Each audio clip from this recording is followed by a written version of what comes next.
Well, after weeks of speculation, the cloud of doubt over the future of Arsenal manager Arsene Wenger has been finally settled after the Frenchman signed a new 2-year deal to stay at the club, which will bring its reign to 23 years. Despite a series of unrest among Arsenal fans, which resulted in Arsenal missing out of the top 4 for the first time in 20 years, Wenger still ended the season on a high, becoming the most successful manager in FA Cup history after his side's 2-1 win over champions Chelsea in the final.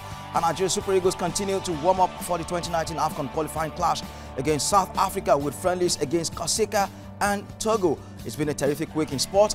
Hello and welcome along on Sports Week with me, Mayowa Ajayi. On the show, Nigeria's Super Eagles fine-tuned preparations ahead of crucial AFCON clash against South Africa with warm-up games against Corsica and Togo. But how good were the friendlies? We'll have answers for you on Top Story. Pachulia with a left hand banks it. Golden State Warriors nicked Game 1 of the NBA Finals after a convincing win over the Cavs. Highlights of the game are captured on Top Action.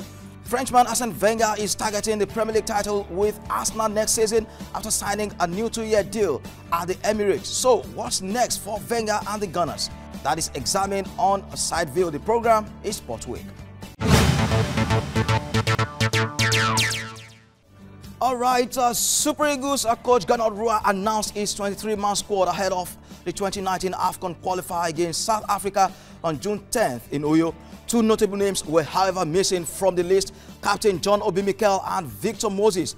Both players scored in Nigeria's 3-1 win over Algeria in November during the World Cup qualifiers. Meanwhile, the Eagles extended their dominance over the Hawks of Togo in an international friendly in Paris, France last Thursday after also playing a 1-1 draw with Corsica. It was the 17th meeting between Nigeria and Togo at senior level, including competitive and friendly matches. Nigeria dominates with 7 wins over Togo's 3, and 7 out of the 17 encounters have ended in draws. Both teams used the friendly game as preparation for the 2019 AFCON qualifiers this month. So how well did the two friendlies prepare the Eagles for the challenge against the Bafana Bafana? Let's find out on Top Story. The Super Eagles of Nigeria continue preparations for the 2019 African Cup of Nations qualifiers against South Africa with friendlies against Corsica and Togo. The AFCON qualifiers is built for June 10 at the Godswill Akpabio International Stadium in Uyo, Akwa Ibom State. Nigeria played out a 1-0 draw in the first friendly against Corsica. The Eagles were ruthless against Togo, beating the Hawks 3-0 in the second friendly. I think it's a friendly match. You can't really judge from friendly match, but they did well. Coach Gernot Rohr believes the friendlies have helped to fine-tune his strategies before the qualifiers. We scored 3 goals and was 3 very beautiful goals. 2 goals we prepared very well. So this team can play in different kinds of tactics. Rohr released the list of 23 players to prosecute the South Africa game. The list left out Captain Mikel Obi, Chelsea star Victor Moses, China-based duo Odion Igalo and Brownie Deye, and the duo of MFM Stephen Ode and Sikri Olatubosun has been greeted with mixed reactions. It's quite sad on that part because they also have worked hard playing for the Nigeria Professional Football League and not getting the recognition. I think that's something that the coach needs to look into. Well, give it to Gernot Rohr. Gernot Rohr met our football in a terrible state. And the fact that his record, I think in 5 or 6 games, he has won like 5 and drawn 1. He's yet to lose. You know, I'm sure he has also seen some things, you know, in those guys, you know, and bringing the. He's trying to put together a solid side. South Africa has never beaten Nigeria in a competitive game, but new coach Stuart Baxter has threatened to stop the Eagles from reaching the AFCON to be hosted by Cameroon. The Super Eagles failed to qualify for the last 2 editions of the tournament. All right, interesting. So some new faces will feature against South Africa in a few days' time. And some of the names on the list are shocking, to say the least. Shayo Owolabi joins me for this one. Hello, Shayo. Great to have you on Sports Week. Great to be here. Technically, final weekend of the football season. All right, quickly, what's your impression of the friendlies? Well, good enough. At least it's good to see our boys test their mettle against teams both an European team, as we can call Corsica, and an African team, and all in preparation for the Nations Cup. So it's good to see the boys test their mettle. It's good to see those who didn't have a good running into the end of the season, you know, get to show themselves. Ahmed Musa, Iheanacho, and Alex Iwobi especially. And it's good to see the boys actually get on the pitch to show us that they're still very much ready to do it for the Super Eagles. Well, there's been a lot of questions, complaints about the quality of the friendlies. Corsica, Togo. For you, would you say these two teams are grade A opponents enough for the Super Eagles? Corsica just well over 300,000 and a small island in France. Even their flag looks like a copycat of England, but no disrespect to them. Not grade A, well, maybe for Corsica. Definitely Togo is not a small meat in African football. Yeah. But it depends on the quality of players that were on the pitch during that friendly. But it's not a grade A friendly, but like I said earlier on, it's about the guys getting to, you know, get a run in, get to gel together. We have some new guys also coming through, and that's all that matters at the moment. We saw the guys play together, deliver the results, and that's what matters most. And so that's good enough. Not a grade A friendly, but good enough to see the guys actually get to play together. All right, let's run through the 23-man list for Gennaro Roa. Then shall we? You have goalkeepers Daniel Akpeyi, Ikechukwu Ezenwa, Dele Alampaso, and the defenders. There you have. You have Edison Echejile, William Truss Ekong, Chiduze Awaziem, Tyron Ebohi, Kenneth Omero, Maruf Youssef. We'll get to that in a moment. Yeah. We shall. Abdullahi Shehu. Those are the defenders. Let's look through. All right. The midfielders there for you: Ogenyi Onazi, Wilfred Ndidi, Mikel Agu, John Ogu, Ogenekaro Etebo, and you have Al-Hassan Ibrahim. You could step a little bit back also. We can have. There you are. Yeah. All right. The forwards for you have Ahmed Musa, Kelechi Iheanacho, Olariwaju Kayode, Henry Onyekuru, Alex Iwobi, Victor Osimhen, and Simon Moses.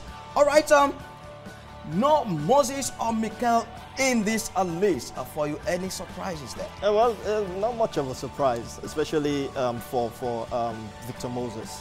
It's been an ongoing debate, and I think the coach is beginning to realize what kind of player he has on his hands, and that's a worrying situation. For Mikel, well, maybe fitness issues. That's the only thing we can hold on to.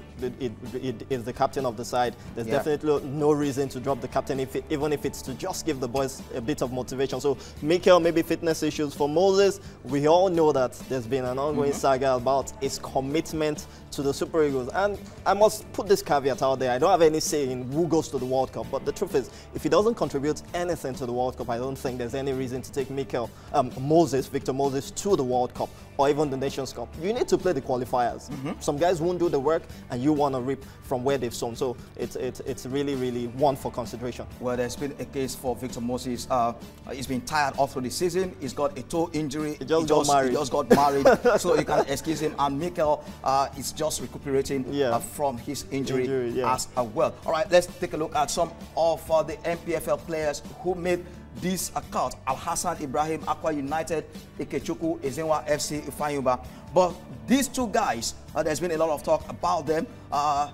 Stephen Ode, Sikiru Olatubosun didn't make the list. Why is that so? The coach knows best, first of all. But of course, stiff competition, especially for Ode. Do I feel it could have been given a look in? I'm sure one or two guys in that attack line could have been sacrificed, especially based on the fact that some of them didn't get to play so well in the latter part of the season. And that's one for consideration. He's playing week in, week out for MFM in the Nigerian Professional Football League. So I can make a case for Stephen Ode. For Sikiru Olatubosun, I think it will take time for him to convince everyone that he's got something up his sleeves. Yes, he's got the talent. Yes, he's got the CNN goal of the week sometime back. But it takes more than that. I think he needs more to prove and to show that he deserves a place in the Super Eagles lineup. All right, and it's good to know that Al-Hassan Ibrahim will be playing at home as well. Yes, Uyo, I guess maybe that factor. So in all, for you, what do you make of the clash? What should Nigeria expect in this clash against the Bafana Bafana, who seem to be talking tough ahead of the game? They will always talk. We know the South Africans for that, and we know they're equally else in this area. We've had a very amazing run-up in the qualifiers for the World Cup, though there's been a break, and that's the worrying thing for Nigerians. But we've seen Gennaro, he seems to know what he's doing with the side. It seems to have brought in a few lads. I was thinking about the performance against Togo yesterday, and I felt to myself, it's about a group of friends getting to play football. That's what we have in the team now. All right, Shayo is still very much here with me in the studio. But first, let's get across to former NFF Technical Committee member John Mastoroudes now on the program. Hello, and great to have you join us on Sport Week for today. Thank you very much. And how are you? Okay, let's get your perspective about the friendlies against Corsica and Togo. Are these grade A enough to prepare Nigeria for South Africa test? Well, they're friendlies, so there's no good friendly and bad friendly. I think what the coach wants to achieve here is to have this kind of opposition, which is light,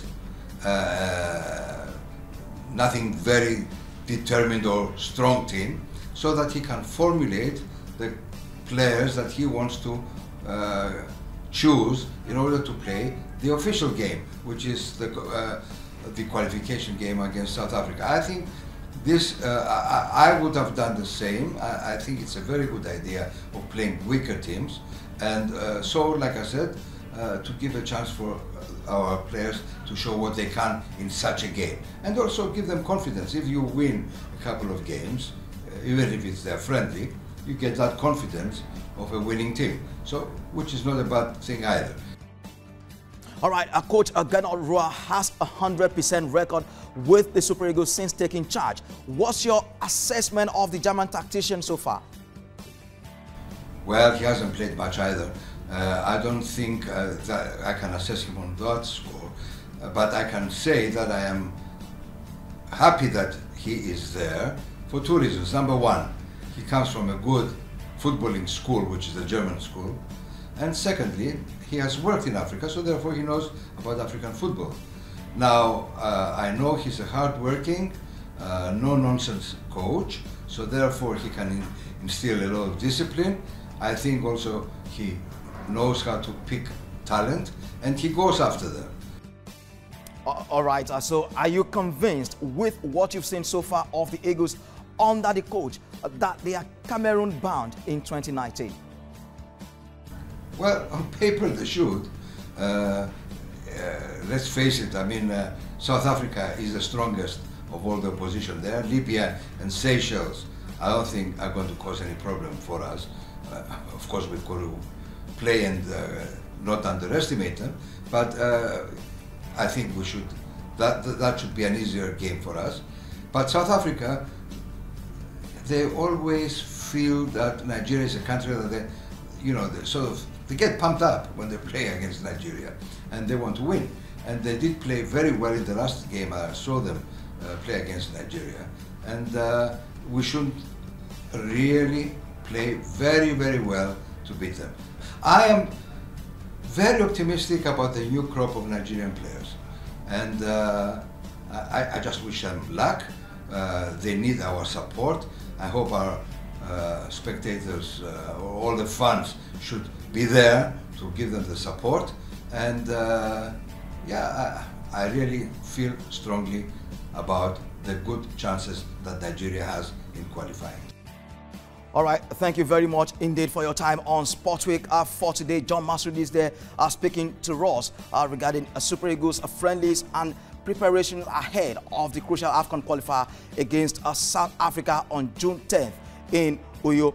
All right, so Arsene Wenger's turbulent year ended with his third FA Cup win in 4 seasons to become the most successful club in the history of the competition with 13 wins in total, one more than Manchester United's 12. The title comes at a critical time for Wenger as he declared his love for Arsenal after extending his contract for a further 2 years.